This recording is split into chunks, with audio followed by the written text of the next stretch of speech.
সম্প্রদায় ও বিশ্ববাসীকে জানাই আন্তরিক শুভেচ্ছা ও উষ্ণ অভিনন্দন।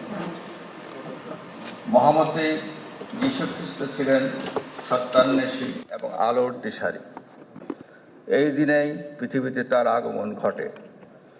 স্রষ্টা ও সৃষ্টির মধ্যে যোগাযোগ স্থাপনের পাশাপাশি পৃথিবীকে শান্তির আবাস ভূমিতে পরিণত করতে তিনি সৃষ্টিকর্তার মহিমা ও শান্তির বাণী প্রচার করে গেছেন। তিনি পথভ্রষ্ট মানুষকে সত্য ও ন্যায়ের পথে আহ্বান করেছেন। মহামতি যীশুখ্রিস্টের শিক্ষা সারা জীবনে প্রতিফলিত হলে সমাজে শান্তি প্রতিষ্ঠার পথ সুগম হবে।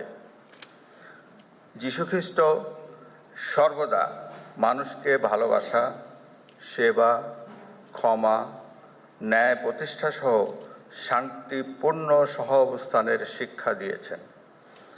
জাগতিক সুখের পরিবর্তে তিনি ত্যাগ, সংযম ও দানের মাধ্যমে পারমার্থিক সুখ অর্জনের জন্য ভক্তদেরকে পরামর্শ দিতেন।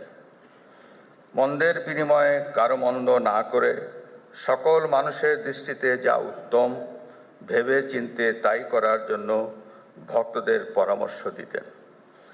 বর্তমান বিশ্ব প্রেক্ষাপটে বিভিন্ন জাতিগোষ্ঠীর মধ্যে সম্প্রীতি ও ঐক্য স্থাপন সহ যুদ্ধ বিগ্রহপূর্ণ বিশ্বে শান্তি প্রতিষ্ঠায় যীশু খ্রিস্টের শিক্ষা ও আদর্শ ফলপ্রসূ অবদান রাখতে পারে বলে আমি মনে করি।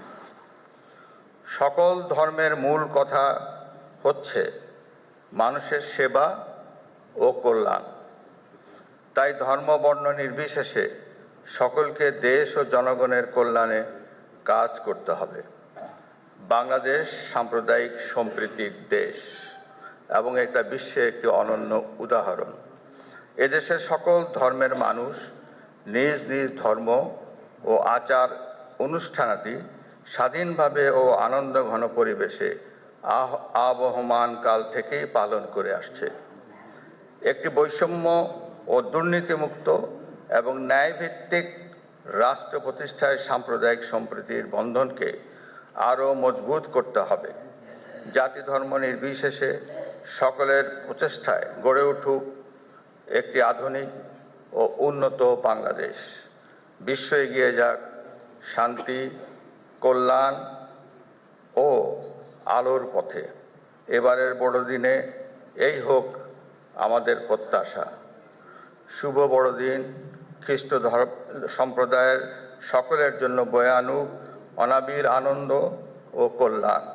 সবার জীবনে ভরে উঠুক সুখ ও সমৃদ্ধিতে, এই কামনায় করি আজকের এই দিনে। আপনাদের সকলকেই ধন্যবাদ।